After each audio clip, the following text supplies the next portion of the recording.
Ош шаарынын мэри кабинеттен чыгып өтүк кийип эли менен иштегиле.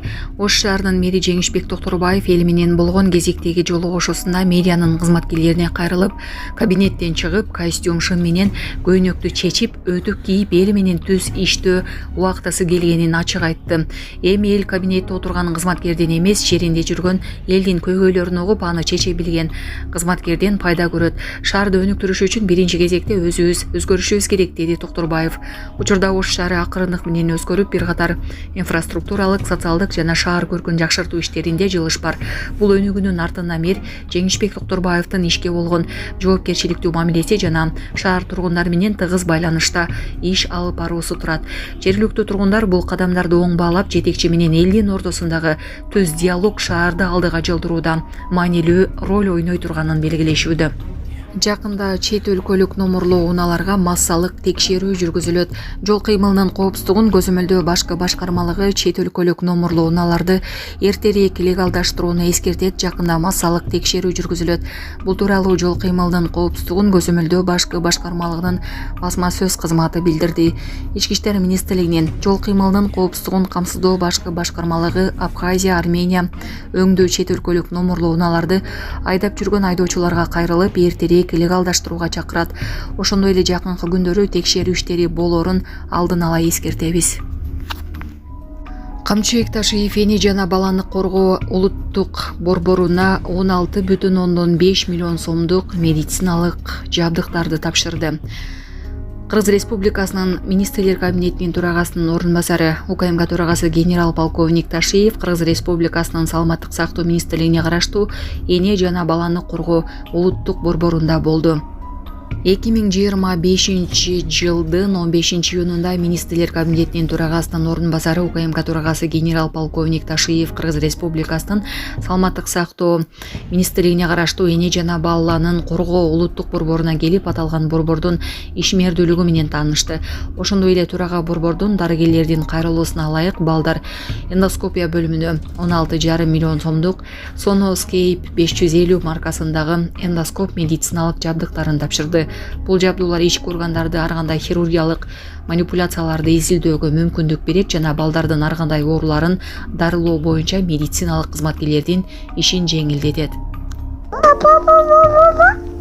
Ассаламу алейкум, урматтуу кыргыз элим. Мен Кубанычбек кызы Кымбат. Мындан алдында сиздерден жардам сурап кайрылган элем. Улум Мухаммад азыркы учурда 4 жашта. Мындан 3 жыл мурун жол кырсыгынан улам башынан оор жарат алып, баса албай калган. Бизге дагы $5,000 ашык каражаты жетпей турууда. Сумма врачтар тарабынан өзгөрүлгөн үчүн сиздерден жардам сурап кайрылдык элек. Мындан операциясына жардам кылып кетиңиздер. Сиздерден суран иншаллах ыраазычылык үчүн.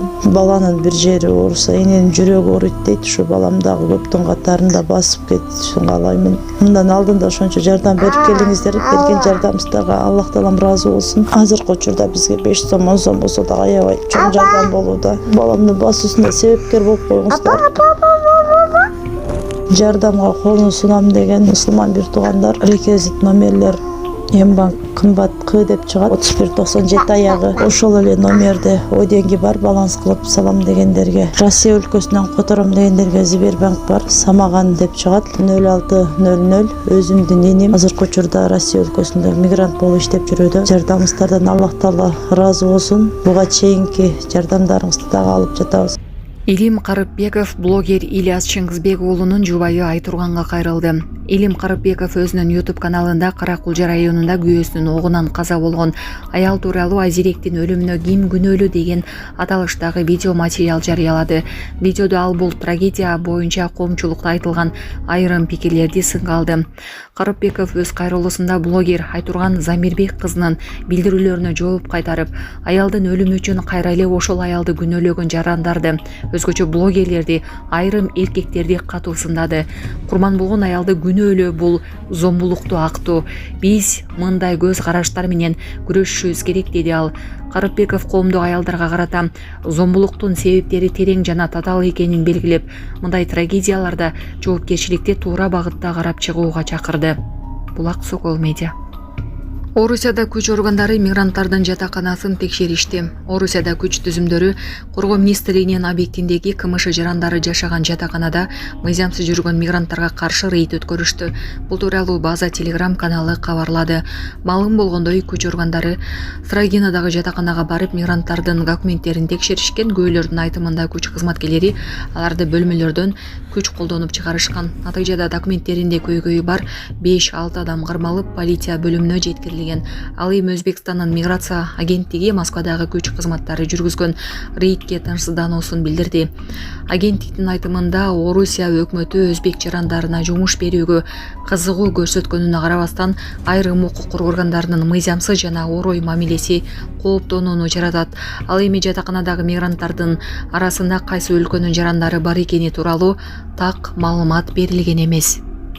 Бишкекте айдоочу самокатчан өспүрүмдү сүзүп кеткен видео тарады. Кече 8-июнда болжол менен саат 7:30 айдоочу Томи Мол соода борборунан чыгып келе жатып, самокатчан жаранды сүзүп кеткен. Бул тууралуу Ички иштер министрлигинин жол кыймылынын коопсуздугун камсыздоо башкармалыгынан билдиришти. Кырсыктын кесепетинен 2009-жылы туулган өспүрүм ооруканага жаткырылган. Шектүү катары Mercedes-Benz Sprinter унаасынын 2002-жылы туулган айдоочусу кармалып камакка алынган. Унаа айып короого токтотулду.